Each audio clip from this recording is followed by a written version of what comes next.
Olá, alunos quarenteners, espero que esteja tudo bem com vocês. Vamos aí para a nossa segunda semana de aulas online. Acredito que vocês já estejam adaptados de receber nós, professores, na casa de vocês. E nós também muito bem empenhados para que o nosso trabalho continue. É importante que vocês mantenham a rotina de estudos para quando a gente voltar com tudo.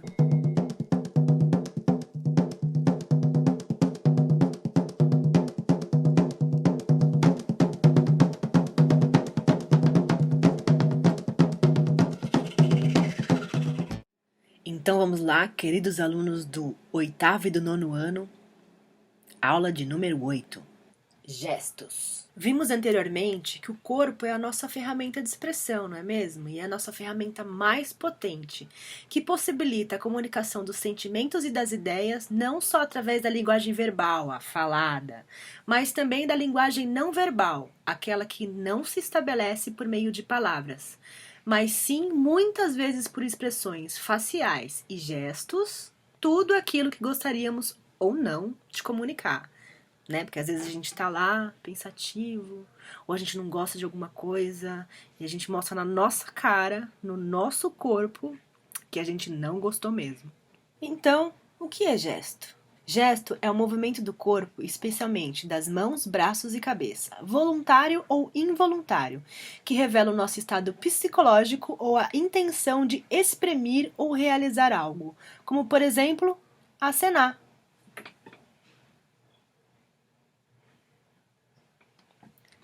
É importante pontuar a função do gesto no teatro, pois ele intensifica a ação representada e dá características específicas para as personagens interpretadas. A linguagem teatral apresenta diversos modos específicos que enaltecem esse ato tão comum para a comunicação no nosso dia a dia. Originalmente, a gestualidade parece dominar a cena cômica, até mesmo antes da comédia grega, como por exemplo a pantomima. Pantomima é a arte de narrar com o corpo através de mímica. Nesta modalidade, os pantomímicos precisam buscar a forma perfeita de se expressar apenas através de gestos, todas as ações e as mensagens que eles querem comunicar. É uma das artes que exigem o máximo do artista, para que este receba o máximo de retorno do seu público. Ela costuma impressionar por ser de fácil assimilação, manter a atenção do público e ser praticamente de entendimento universal. Porque o acontecimento teatral é um jogo, né, gente? É uma experiência vivida de uma situação provocadora para todos os indivíduos ali presentes, que faz surgir uma linguagem em comum, mesmo que exista um discurso já pré-ensaiado. Contemporaneamente, a linguagem da ação sobre a fisicalidade, gerando uma disposição do corpo em função de uma teatralidade específica, pode ser chamada de teatro físico. A mímica passa a designar a forma de arte e a pantomima passa a ser um dos seus gêneros. Hoje, a pantomima é entendida principalmente pela característica da figura de rosto pintado de branco e de luvas, em que o contador dessa história, sem fala, se comunica por meio de gestos ilustrativos desenhados no espaço, através da mímica objetiva, geralmente com fins cômicos.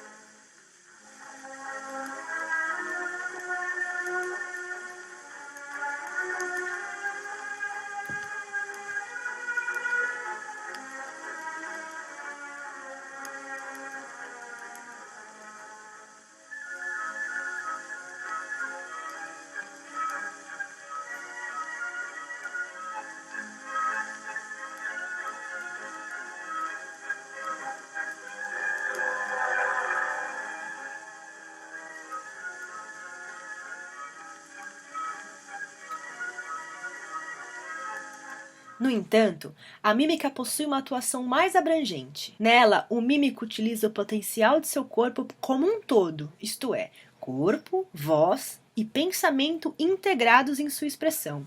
Nessas encenações, encontramos também o drama e a tragédia. A movimentação e a expressão não são centradas somente na mímica objetiva, mas também faz uso principalmente da mímica subjetiva. área da mímica que explora as emoções e a sensibilidade.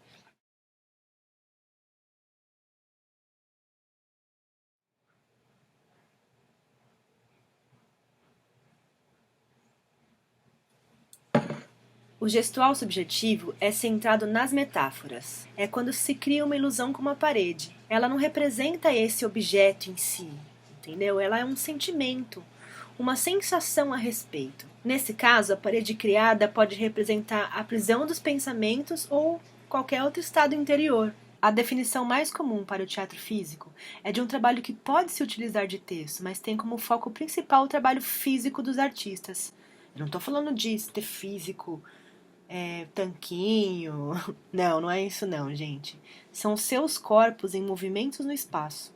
Para isso, ele precisa ser bem treinado. É um teatro extremamente visual, onde a gestualidade e a movimentação são os elementos primordiais, colaborando ou às vezes substituindo a dramaturgia textual, e até mesmo podendo substituir o cenário ou elementos cênicos pelo movimento do próprio corpo dos artistas. O teatro gestual cria dramaturgia através do corpo das personagens, mas sem ilustrar intenções e situações, reinventando a cada nova criação uma linguagem gestual própria ao tema escolhido e às personagens. Para essa criação, é necessária uma pesquisa de imagens e movimentos improvisados que são repetidos e aperfeiçoados, para estabelecer relações com o espaço, com o outro e com os objetos, utilizando seus corpos para aos poucos a trama ser revelada, estruturando a escritura gestual do espetáculo. A escritura gestual do espetáculo é como se fosse um roteiro de gestos, um seguindo do outro, que eles vão repetindo, ensaiando, até ficar bem bonitinho. A Companhia dos Adês foi criada em 1988 com o impulso de dois artistas, André Curti e Arthur Ribeiro, ambos atores e dançarinos brasileiros que desenvolveram uma pesquisa sobre o teatro gestual resultando em vários espetáculos, entre eles um espetáculo livremente inspirado na peça Esperando Godot de Samuel Beckett, que fala sobre a loucura do confinamento. Vocês estão ficando louco no confinamento, gente? Eu tô ficando louco no confinamento. Não, isso vai passar.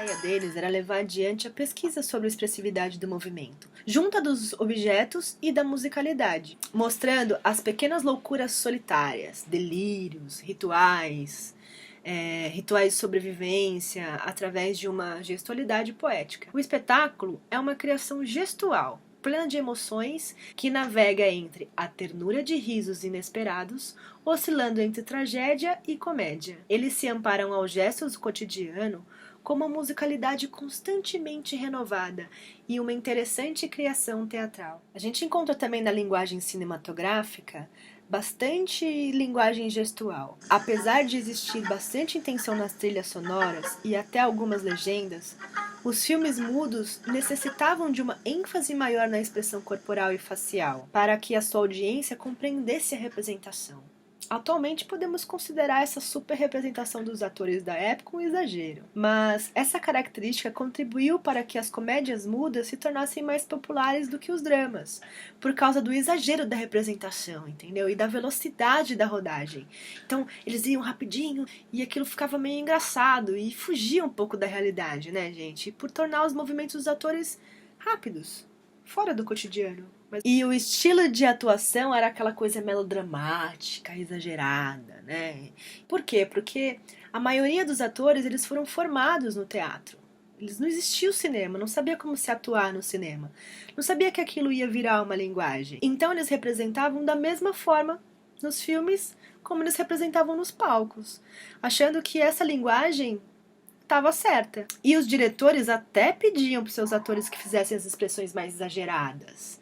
né, para exagerar na ênfase, justamente porque eles ainda não conheciam a linguagem cinematográfica como a gente conhece hoje. Então o tempo foi passando, eles foram entendendo como é que funciona, é completamente diferente o jeito de atuar, completamente diferente o jeito de dirigir, e a tecnologia foi aprimorando também, e o público, eles eram fãs, tinham uns verdadeiros fã-clubes, eram enlouquecidos por aqueles atores.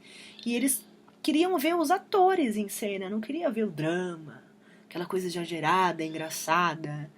Então foi a partir desse momento que a sutileza das expressões começaram a ser mais naturais, né? Eles começaram a agir com mais naturalidade. Atrizes como a Greta Garbo, por exemplo, elas transformaram a atuação no cinema, trazendo mais naturalismo visual em virtude de uma qualidade de atuação, fazendo com que muitos filmes mudos americanos adotassem um estilo mais naturalista. É interessante da gente sempre pontuar a questão da gestualidade, porque o gesto é uma ação e a gente não pode em cena fazer uma ação sem fazer sentido. A gente tem que ter certeza que aquele gesto está fazendo sentido para o público. E no dia a dia é interessante da gente prestar atenção nos nossos gestos, porque também é uma forma de comunicação e uma forma da gente entender o que o outro está querendo dizer, mesmo sem palavras. Então é isso, queridos alunos do 8º e do 9º ano. Eu vou deixar para vocês uma atividade lá no Maestro, que vai ficar disponível do dia 11 até o dia 21. Não se esqueçam que a entrega das atividades, além de contabilizar a sua nota, vale como presença. Falou? Beijo. Até semana que vem.